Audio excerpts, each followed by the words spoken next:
You already know what time it is. Starting the day right at 7:30 at night. Time to check though. It's been a little bit. It's not too bad actually. I have like 75%. One more time. Yes. Alright, so we're not gonna use all this because I don't want to overfill it. Yeah, that wasn't all of it. Probably could have put it all in there, but you know, gotta be safe. Gotta be safe. I already had a misfire once, and it was because I overfilled the oil, so I don't really want to experience that again. Alright, let's do it. Let me out of here. Alright, so we can't roll this window down because it freaks me out, and got a little squeak there. Alright, I've been driving the Miata lately, so kind of got to get reused to this clutch here. Oh, yep.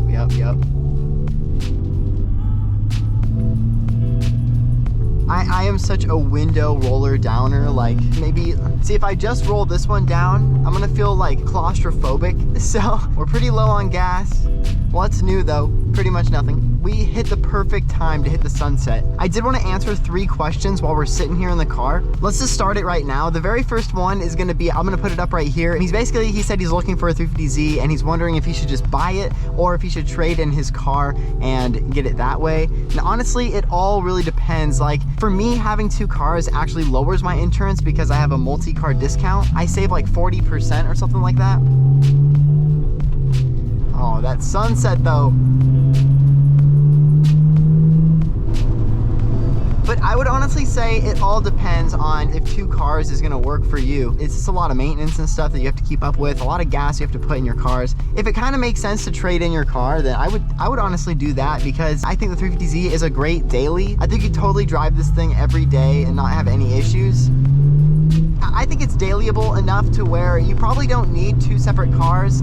I mean, my second car is like my weekend car, which is the Miata. I don't daily that thing just because it's really hot around here, and the AC, no matter how good it works, it just can't seem to keep up with the soft top. So it really all just depends on your situation if you should trade your car in for a 350Z.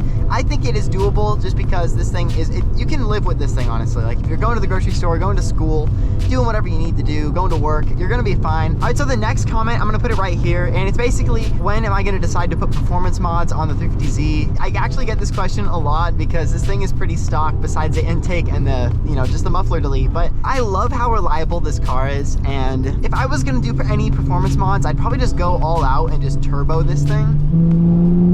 And I think it's fast enough for these, you know, public roads. But I mean, having a little bit more power would be pretty nice. I'm not racing people though. I don't race very often, or if ever actually. So, oh man, one of my videos coming up, I'm pretty much going to be talking about how to rev match. I already talked about how to drive a manual, but I never did a breakdown on like how to rev match specifically. So I'm going to do an entire like 10 or 15 minute video on how to rev match, everything that I've learned, hopefully break it down in the simplest way possible. So look for that one coming up in the future. Honestly, as far as performance mods go, like maybe NOS would be kind of cool. Maybe we'll do that just for fun. I've thought about changing out the differential or welding the diff. I think it'd be cool to drift this thing a little bit, which is kind of like, not really performance mod, but I guess, you know, it affects performance, right? So I was thinking maybe we'd weld the diff or buy a differential that's open and then weld it and then put it in here just so I can swap them out whenever. I say that like it's easy, but it's not. I've actually never done it, so it would be a learning experience for everybody. But should we go right? This traffic is cramping my style. Let's do it. Let's go right.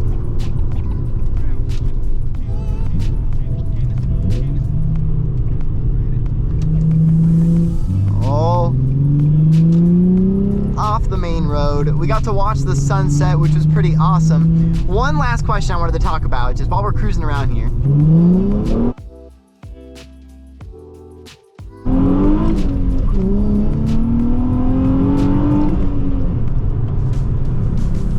Alright, so I'm going to put it up right here, and it's pretty much just asking what my exhaust setup is.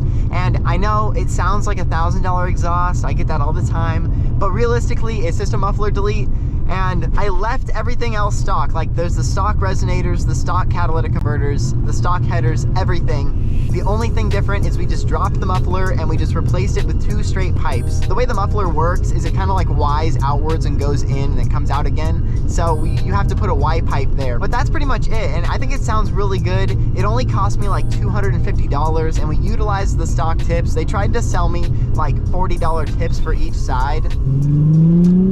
So we saved like $80 that way. But honestly, you cannot go wrong. I think it sounds so good. And for $250, I mean, let's be real here. Let's be real. But it is funny we bring this up right now. I have thought about changing it up recently. Maybe what we'll do, I've thought about it. Ooh, is that a Rivian? Oh, see, the cool people are going this way.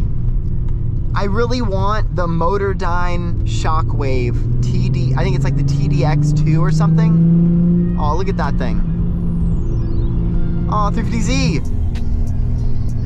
See, look, all the cool kids are over here, you guys. See, that's why we went this way.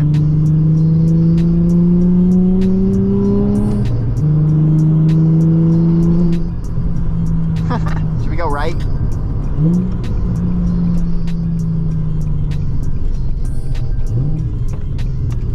Oh, downshift, that beautiful downshift. Second gear already.